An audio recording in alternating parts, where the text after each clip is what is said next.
Few conflicts have shaped modern geopolitics as deeply as the one between Israelis and Palestinians. It's a struggle involving land, identity, religion, and intense international diplomacy. Today, we're going to explore its origins, its main phases, and the factors that turned it into one of the most complex issues on the global stage.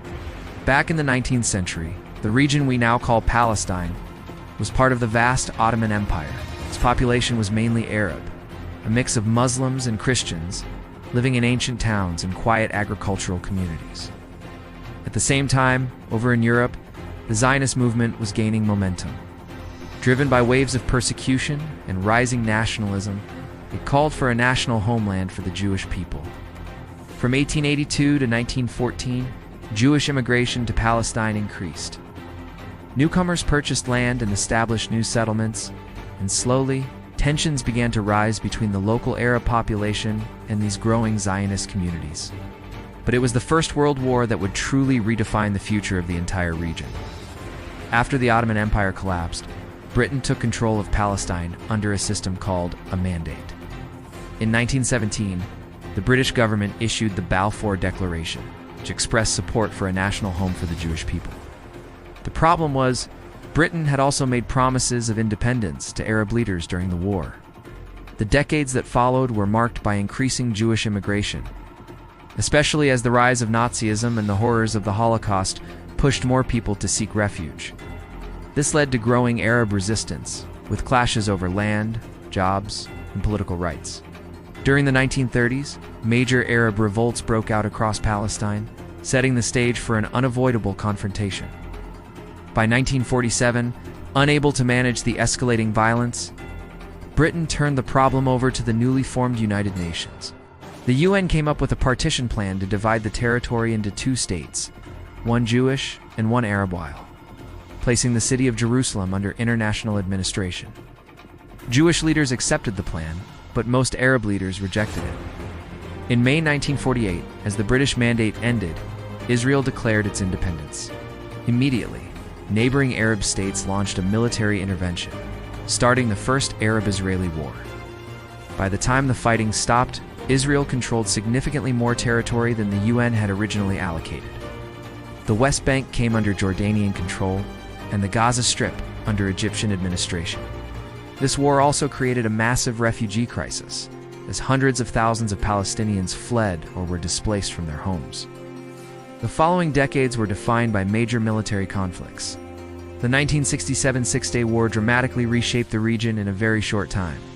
Israel captured the Gaza Strip and the Sinai Peninsula from Egypt, the West Bank and East Jerusalem from Jordan, and the Golan Heights from Syria. Then, in 1973, the Yom Kippur War once again shocked the world and brought international attention back to the conflict. These wars didn't just change borders. They displaced more communities and fueled the rise of Palestinian nationalist movements, which became more central to the struggle.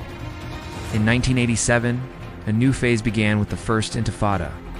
This was a widespread popular uprising by Palestinians in the West Bank and Gaza against the Israeli occupation. The images of civilians, often young people, confronting soldiers resonated around the world. Then, in the 1990s, a glimmer of hope appeared with the Oslo Accords. For the first time, Israel and the Palestine Liberation Organization, or PLO, officially recognized each other. It was a historic moment, but the peace process was fragile and faced huge obstacles, including attacks by extremists on both sides, political assassinations, internal rivalries, and a deep lack of trust. By 2000, after a final summit failed, the Second Intifada erupted, much more violent than the first, and the promise of the Oslo years faded away. Since then, there have been multiple international efforts to broker a lasting agreement. The core issues, however, remain unresolved, where the final borders should be: the right of return for Palestinian refugees, security guarantees for Israel, mutual recognition, and the status of Jerusalem. Despite occasional advances in many rounds of talks, the two-state solution, a Palestinian state alongside Israel, remains politically difficult to achieve, with both sides entrenched in their positions.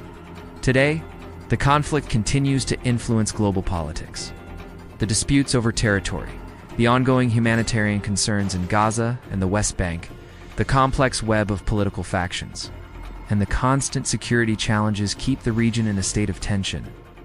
Experts outline a few possible futures: renewed negotiations leading to a two-state solution, a continuation of the long-term status quo, or perhaps even alternative political arrangements. The road ahead is uncertain, but efforts toward finding a peaceful resolution persist. The Israeli-Palestinian conflict is, above all, a struggle between two peoples with deep histories, strong identities, and powerful aspirations. Understanding its origins and key phases helps us to look beyond the daily headlines and see the human dimension at its core. If you found this video informative, please like, share, and subscribe to our channel for more deep dives into complex topics like this. Thanks for watching.